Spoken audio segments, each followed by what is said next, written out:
요즘 파이코인을 들고 있는 분들은 아마 한 번쯤 이런 생각을 하셨을 겁니다. 규제 승인도 받고 유럽 거래도 시작됐다는데 왜 가격은 오히려 빠지지? 겉으로 보기엔 분명 호재인데 실제 차트에서는 하락이 나온 모습 때문에 혼란이 생길 수밖에 없습니다. 그래서 단순히 호재에 파는 거겠지라고 넘기기보다는 그 이면의 구조를 차근차근 짚어볼 필요가 있습니다. 먼저 상장 전후의 흐름을 보면 시장은 이미 충분히 기대감을 선반영하고 있었습니다. 커뮤니티는 규제 승인과 유럽 거래 개시 가능성을 두고 오래전부터 떠들썩했고 그 과정에서 가격은 천천히 하지만 꾸준히 끌어올려졌습니다. 문제는 정작 상장 시점이 되자 새로운 매수세가 기대만큼 들어오지 않았다는 점입니다. 그 빈자리를 메운 것은 미리 사두었다가 호재 발표와 함께 파는 단기 투자자들의 매도 물량이었습니다. 이때 흔히 말하는 소문의 사고, 뉴스의 판단은 패턴이 그대로 나타난 것이죠. 또 하나 현실적인 요소는 상장이 이뤄진 무대의 성격입니다. 규제 준수 관점에서 의미가 큰 유럽 법인 거래소이긴 하지만 전 세계 자금이 한꺼번에 몰려드는 초대형 글로벌 거래소와는 무게감이 다릅니다. 규제 승인이라는 상징성은 컸지만 단기적으로 전 세계 유동성이 폭발적으로 유입된다는 기대를 충족시키기에는 한계가 있었습니다. 커뮤니티가 머릿속에 그렸던 그림과 실제 시장 반응 사이의 차이가 실망 매도로 이어진 셈입니다. 여기까지만 보면 또 한 번 과대 포장된 호재였구나 라고 느낄 수 있지만 진짜 중요한 이야기는 그 다음부터입니다. 많은 분들이 이미 그 거래소에 여러 코인이 상장되어 있다는데 파이만 뭐가 그렇게 특별하냐 라고 질문합니다. 표면적으로는 그냥 상장 코인 중 하나처럼 보이지만 규제 체계를 자세히 들여다보면 파이가 지금 어떤 자리에 서 있는지 그림이 달라집니다. 유럽의 통합 규제 프레임워크인 미카미 있는 일정 기간 유예를 허용하고 있습니다. 이 말은 지금 유럽 거래소에 올라와 있는 다수의 코인들이 아직 미카를 완전히 충족하지 못했어도 정해진 기간 동안은 임시로 거래를 계속할 수 있다는 뜻입니다. 그래서 상장 코인 수가 많아 보인다고 해서 그 모두가 정식으로 규제 기준을 통과한 것은 아닙니다. 상당수는 아직 서류와 구조 정비를 끝내지 못한 상태일 가능성이 높습니다. 파이코인이 택한 길은 이와 다릅니다.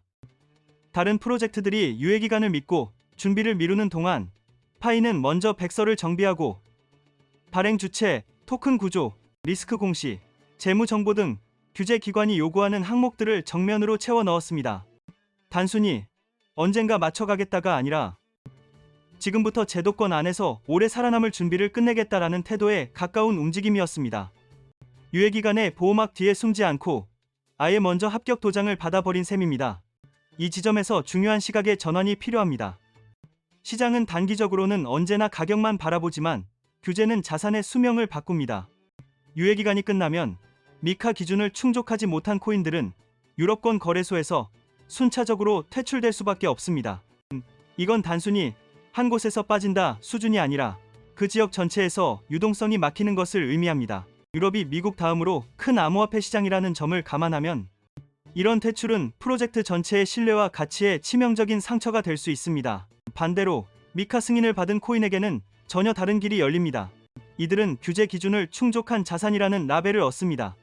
이는 곧 유럽 내 금융기관과 기관 투자가들이 공식적으로 검토할 수 있는 투자 후보 리스트에 들어간다는 뜻입니다. 많은 기관 자금은 내부 규정상 규제 요건을 충족하지 못한 암호화폐에는 아예 접근할 수 없습니다. 이때 미카 승인은 최소한의 입장권이자 필수 조건이 됩니다. 파이코인은 이미 이 문턱을 넘었고 시간이 지날수록 이 차이는 점점 더 뚜렷해질 가능성이 큽니다. 또 한 가지 주목해야 할 흐름은 유예 기간이 끝나기 전에 벌어질 막판 러시입니다.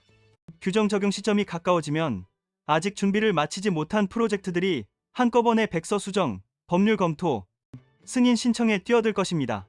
그러나 규제 기관의 처리 속도에는 한계가 있고 모든 프로젝트가 제때 심사를 마칠 수 있다는 보장은 없습니다. 뒤늦게 뛰어든 일부 코인들은 결국 시간 안에 문턱을 넘지 못하고 상장 폐지라는 결과를 맞을 수도 있습니다. 그 과정에서 처음부터 앞서 준비했던 코인과 시간에 쫓겨 허겁지겁 움직인 코인의 운명이 갈리게 됩니다. 이런 구조를 알고 보면 지금 파이코인이 서 있는 위치는 단기 가격보다 훨씬 더 긴 호흡에서 의미가 생깁니다. 지금은 시장이 아직 시간 플랜티라며 대수롭지 않게 넘길 수 있습니다. 하지만 규정 적용이 눈앞으로 다가오면 투자자들의 체크리스트는 매우 단순해질 것입니다. 승인 받았냐, 못 받았냐. 이 한 줄로 유럽 시장에서의 생존 가능성이 걸러지고 그때가 되면 미카 승인 코인 리스트는 곧 살아남을 후보군 목록이자 기관 자금의 우선 관심 리스트가 될 것입니다. 이와 동시에 대형 글로벌 거래소의 태도도 바뀔 여지가 생깁니다. 과거에는 규제 리스크 때문에 상장을 주저했던 곳들도 미카 승인 완료, 유럽 규제 프레임워크 내에서 검증된 코인이라는 조건을 갖춘 자산에 대해서는 보다 적극적으로 검토할 명분을 가지게 됩니다. 실제 상장 여부는 시간이 말해주겠지만 적어도 다시 테이블 위에 올릴 이유는 충분해지는 셈입니다. 물론 그렇다고 해서 미카 승인받았으니 이제 무조건 오른다라고 생각하는 것도 위험합니다. 규제는 최소한의 자격증일 뿐이고 그 위에 어떤 생태계를 쌓아 올리느냐, 얼마나 실사용을 만들어내느냐, 커뮤니티가 얼마나 건강하게 유지되느냐가 결국 장기 가격을 결정합니다. 승인 자체가 가격 상승을 보장해주지는 않습니다. 다만 규제 리스크로 인해 아예 출전도 못하는 코인들과는 출발선 자체가 달라진다는 점이 중요합니다. 그렇다면 개인 투자자는 이 상황을 어떻게 활용해야 할까요? 어떤 사람에게는 장기 보유가 맞는 전략일 수 있고 또 어떤 사람에게는 일부 매도 후 부담을 줄이는 방식이 더 적합할 수 있습니다. 혹은 지금은 추가 매수도 큰 매도도 하지 않고 시장과 규제 환경이 더 뚜렷해질 때까지 관망하는 선택을 할 수도 있습니다. 어느 쪽이 정답이라고 단정할 수는 없고 각자의 자금 규모, 투자 기간, 리스크, 감내 수준에 따라 전략은 달라질 수밖에 없습니다. 다만 한 가지는 분명합니다.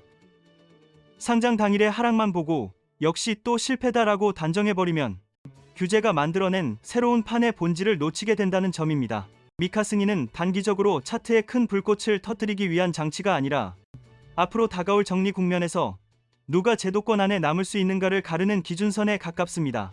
지금의 가격은 언제든 바뀔 수 있지만 이 기준선은 쉽게 사라지지 않습니다. 그리고 파이코인은 이미 그 선 안쪽에 서 있는 코인 중 하나가 됐습니다. 그 사실을 어떻게 해석하고 활용할지는 결국 각자의 선택입니다.